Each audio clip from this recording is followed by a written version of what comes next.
How to apply Fastlane to farming.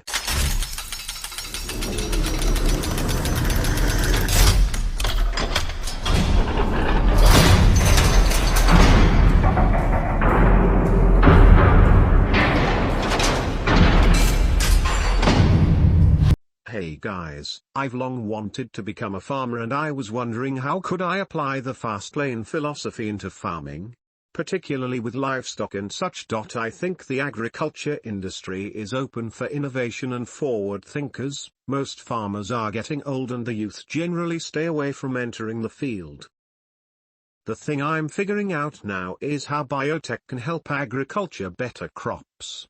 No pesticides, vertical farms, etc.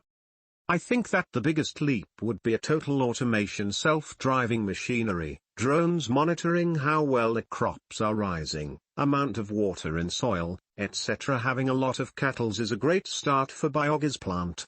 Literally you can turn shit into gold. The easiest way to innovate is to get into the industry and then identify inefficiencies. Most people here can offer little of value because they're not familiar with the industry. So, get into the industry, or speak with people in the industry. Farming is naturally Fastlane if you can scale it. Check this out, for example, actually there are a bunch you ought to watch. You get the idea. Get a subscription to How It's Made on YouTube. Probably everybody should. Also it's free, so. Check out Memphis Meat too. They are producing meat from cells. No animal is killed in the process. The meat is just growing. I've paid nearly $8 for a dozen eggs that come from humanely raised, free-range chickens. Mass-produced eggs are $1 a dozen. That's an 800% price increase. There has to be something there. The industry is rife with overcapitalism, so my guess is there are a lot of ops there. Buy or inherit a large ranch with unexplored mineral rights in Texas, Oklahoma, California, Kansas, Pennsylvania, or West Virginia.Make terrible money and work long hours, but don't sell it for 5 generations.Discover oil.Pretty sure that's how most US farmers became millionaires.Forreal, though I've had an idea with distributing honey for a while. Not really farming. More a private label or distribution thing. Lots of homemade honey people in my area that have zero clue how to sell it. Get exclusive rights to distribute with the largest one. Some of these guys make a lot of honey. Brand it. Make sure the label says made in my city. Maybe even have something that says the bees are my city bees. Each hive has their own unique taste, etc. Sell it to boutique stores around the area. Wholesale it to farmers market vendors. Try and enter smaller local retailers. Like I said, it's not really farming, it's more of a food distribution thing, which has lots of rigs and the scale is low. Margin is probably terrible too. $2 a dozen from a lady here in Yuma. Raised on her farm. Free here from my family's chickens. Yuma, Arizona is a farming community. The wealthiest people in town are farmers. Many of them play golf with us. Those guys are always trying to tell me how to do things. I tell them to buy their own damn golf course. Biogas? Never heard of it. What's it used for? Here's an interesting statistic I read today. The median age for farmers in the US is 55 years old, and the population of younger farmers is getting smaller and smaller. There's literally an industry that has a generation retiring and dying out, and there's nowhere near enough people to fill the voids. Plus, many of the older farmers failed to keep up with technology and adapt to the current times. And with technology continuing to progress at astounding levels, there's a whole industry waiting for bright minds to come and help change the world. There is, of course, the big corporate farms you have to compete and deal with, but hey, that comes with everything. It'll be interesting to see how the agriculture industry plays out. Good read. Greater than the good thing is that you don't need very advanced machinery comparing to gas derived during oil processing to make it. Not to mention it is more eco-friendly. Yup, here in EU biofood is a UUAGI biz. People are eager to pay hundreds of % more for bananas that were not touched by any chemical or potatoes raised with no artificial fertilizers, etc. Actually, you need quite a lot of machinery to make good biogas, as in for use in anything but an atmospheric burner. Sure, if you just want to heat your wok once a day, it's low-tech. But running gas motors to produce electricity or getting gas companies to accept your product in their pipelines? Not so easy. Stuff needs to be dried, cleaned of sulphur and other unwanted byproducts. Biogas was a very huge trend with German farmers in the 70s and 80s. Most of them failed. The successful survivors have very low turnaround due to recurring investments. Basically the only reason biogas plants are still being built are eco-enthusiasm and state subsidies. There is one exception though, communal biogas production as an extension to large sewage plants. Big cities. Their biomatter is extremely well suited for gas production and the gas is mostly just burned to feed heat into district heating systems. Meaning they don't have to go and search for a market. You don't need advanced biogas plant to create a heat and move the electric turbine. This is the easiest way to make electricity. You can use it either for yourself or for community. A lot of homes around the world are powered by such cheap installations. Specialty and niche foods are going to continue to grow, organic, gluten-free, etc. Along with farmers' markets. Urban farming mixed with green energy is going to be a whale at a lot of Rust Belt cities. Detroit, Cleveland, St. Louis, even Chicago to an extent are going to need to reinvent some of the abandoned space and economic downturn. Long-term IMO. Zoning is a problem right now, but that will change I think in the near future. My educational background is electrical engineering. My specialty is renewable energy technology. I have decades of actual working experience in this field. Yes, you can use unclean biogas to burn it in an atmospheric burner and produce heat to cook a meal. Just have a needle ready to clean out the burner every so often. You probably also could use it to power a steam engine, although the pipes of your heat exchanger would corrode or uncrust phenomenally fast. Use it in a turbine or gas motor and you will be out looking for a new engine every month or so. The homes you speak of are almost exclusively very small farms in rural Asia. They use human and animal waste in very small, primitive installations to produce just enough gas for a little gas lamp and a stove. You can easily do that for yourself. There is even a very good book by 2 Chinese engineers about their developments in that field. But anything bigger is high-tech, with millions of euros or dollars in upfront investment. BTW, do you really think any industrialized nation will let you produce literally thousands of cubic meters of flammable, toxic gas without very strict regulation and the need for qualified personnel? You are more than welcome to your opinion, of course. I am just trying to save you time and money. Normally people pay me quite substantial fees for that service. Take it or leave it. But my final advice would be to look a little bit deeper than Wikipedia and glitter-sprinkled articles in green magazines. Do yourself a favor and talk to someone who actually runs a biogas plant bigger than the enthusiast with a plastic barrel full of shit in the garden. Variety. I grew up on a farm and now help my dad run our grain farm on a daily basis. We farm around 700 acres and grow corn and soybeans. We grow some non-GMO beans and GMO beans and corn. Our non-GMO beans go to a place called Bluegrass where they clean them and export them. Big opportunity. I farm 12 acres myself with the help of my dad.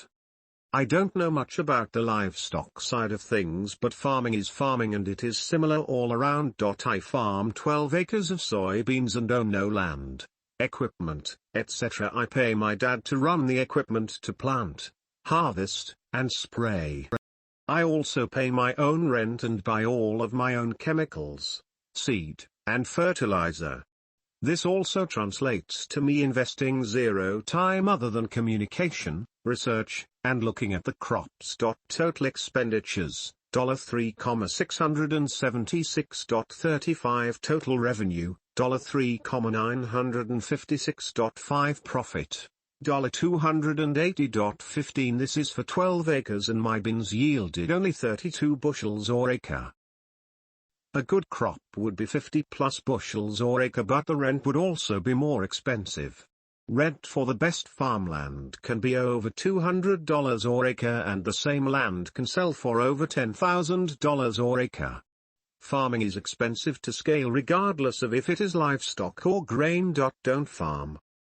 Build a product, software, business, chemical, anything that can help farmers if you really want to be in this industry. Scale and magnitude are on your side. Just as an example, we use a chemical that costs $690 per gallon. You could build a business that is similar to bluegrass. There is a ton of money to be made in exporting ag products, and I would like to figure out how to do it for ourselves and cut out bluegrass, the middleman. My plan personally is to build a business and have a money system and then use the FU money that MJ talks about to farm. Farming does allow quite a bit of freedom, and I think that it's a great way to live. I do know of a grain farmer from Illinois that lives in Colorado from January 1st to April 1st every year. Also, to the video of the pheasants above, there is a pheasant farm in my county, and I would say that their family is one of the top 3 wealthiest families in my county. They own thousands of acres of farmland and have the pheasant farm. They may be number 2 to the owners of R&L carriers.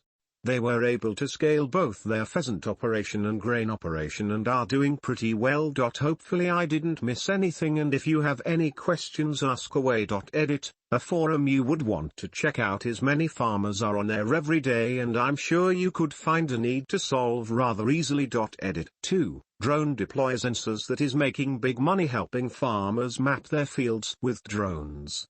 Here's the forward thinking and innovation coming into play. Build farmers' client marketplace. Bypassing Walmart in middle. I think agriculture has potential as a business. Everybody has to eat to stay alive. If 7+ billion people and growing potentially need what you can offer, you could do alright.I. plan to own an organic and sustainable farm business in the future. Just a few ideas to dig into that you could potentially apply to a farming business. Having control in your business model, as much as possible, is worthwhile to strive for. Also, a business doesn't need to as a perfect Fastlane model to eventually morph into one. That's what I'm currently doing. It satisfies all commandments and there's lots of potential. Watched a video of Joel Salatin, mentor of Tai KNAWLEDGE, where he showed how he got land for cheap, got the water from the near mountains and just let them eat grass. Saw something else where a person just fed chickens with leftover food.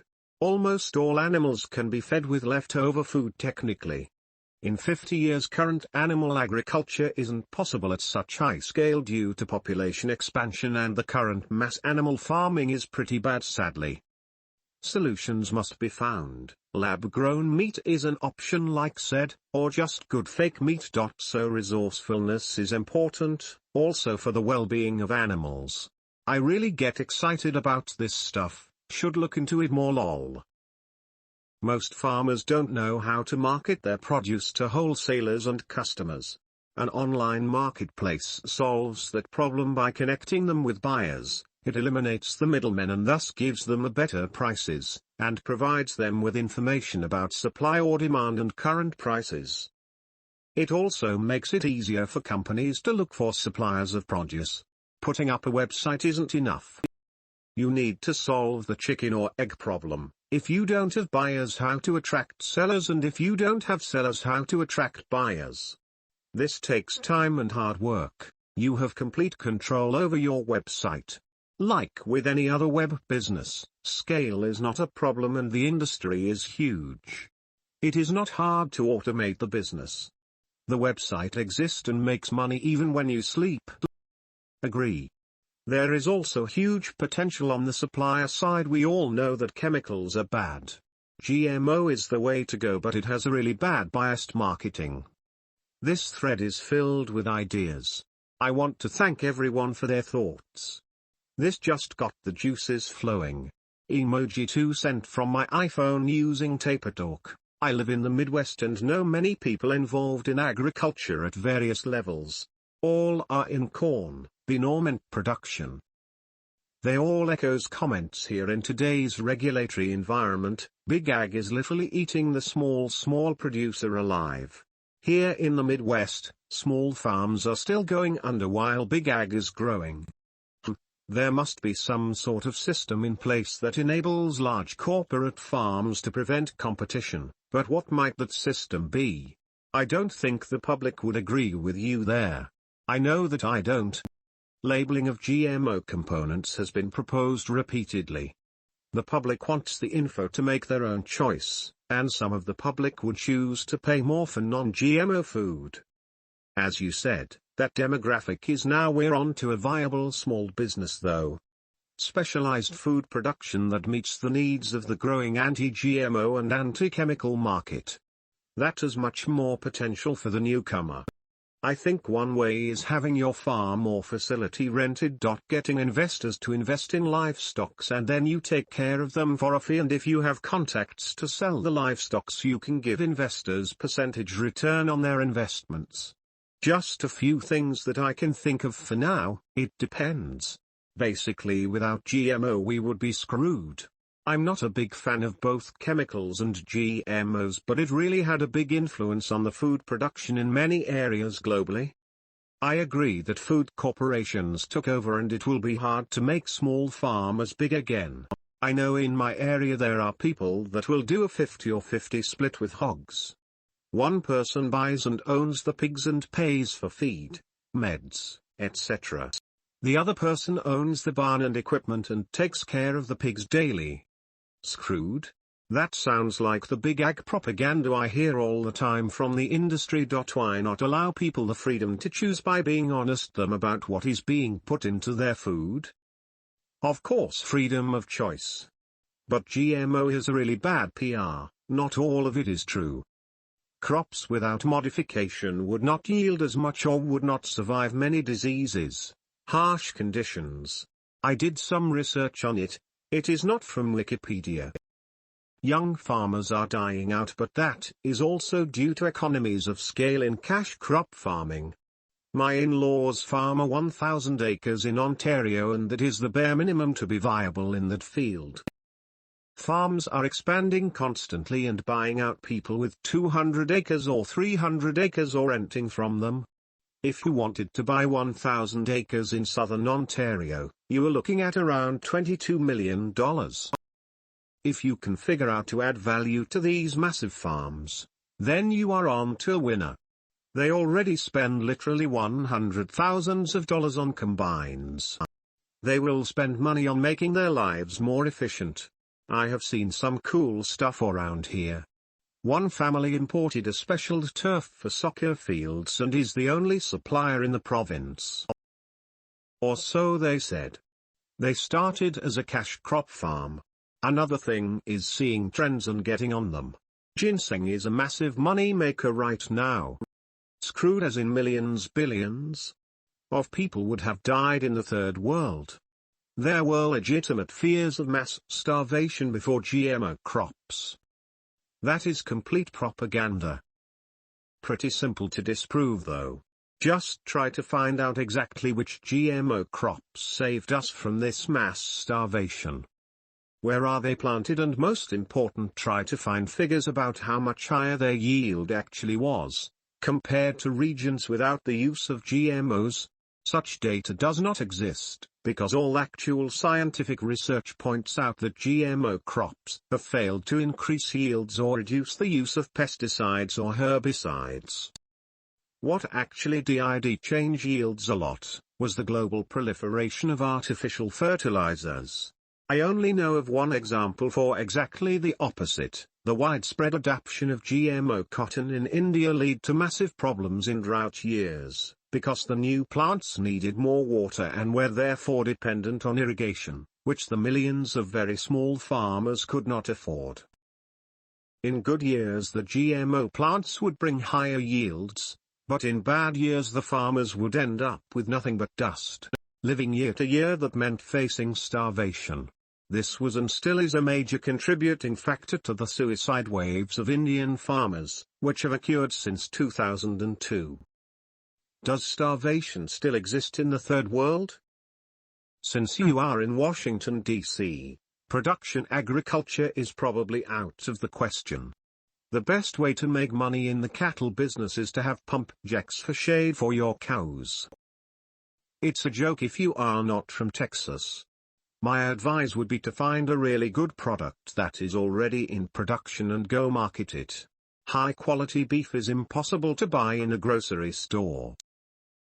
There are other good products out there that could grow in the marketplace if they were marketed. Of course, if you wanted, Boone Pickens has his ranch for sale in the Texas Panhandle. I think agriculture is ripe for innovation. I'm an engineer working in northern VA and worked a bit with the local farms. Corn, wheat, and soy are the main commercial crops. There is some chicken or turkey farming. These seem to be slow-lane strategies that will work if you inherited a lot of land, or have money to construct chicken barns, and a couple of bad weather years can rack up a lot of debt. Here are some ideas that come to mind. Smaller farms less than 1,000 acres often hire out the tilling or planting or harvesting because the machines are very expensive and rarely used. A website to match equipment owners with farmers may make inroads with the new generation of farmers. Their dads will probably use the Grange or 4-H to set up deals. Some farms use crop dusters for chemical spraying. If you're technically minded, you may be able to develop a drone to perform the same task, albeit more slowly. Kind of like a big flying Roomba. Or maybe the drone could monitor the growth of the crop and feed back into the planting or fertilizing process. It might be possible to set aside some acreage for stabling horses and opening a riding school. Plenty of disposable income around here as a rule, and the area just to the south of us has historically been a horse country. A couple of farms within an hour have created agriculture amusement parks where kids can run and slide, and climb on stuff while learning about farming. The farms also grow corn, pumpkins, watermelon, and apples. It creates a destination. The DC market and to a lesser extent Richmond can use places to re-experience the country. The federal government is under a mandate to purchase green energy. You may be able to construct a photovoltaic power plant. There is no shortage of opportunities, Dan. Just a note. I've read that use of drones for purpose of agriculture has battery problem. That is, drone with heavy load can't go more than 20 minutes of flight without recharging. Here you can look at one farmer's experience. His is one of 3 stories. The call of the entrepreneur was what I needed at this point. I hope it could be helpful to you. Some articles you might find useful for inspiration. I wouldn't have guessed such a small country would be such a big agricultural player.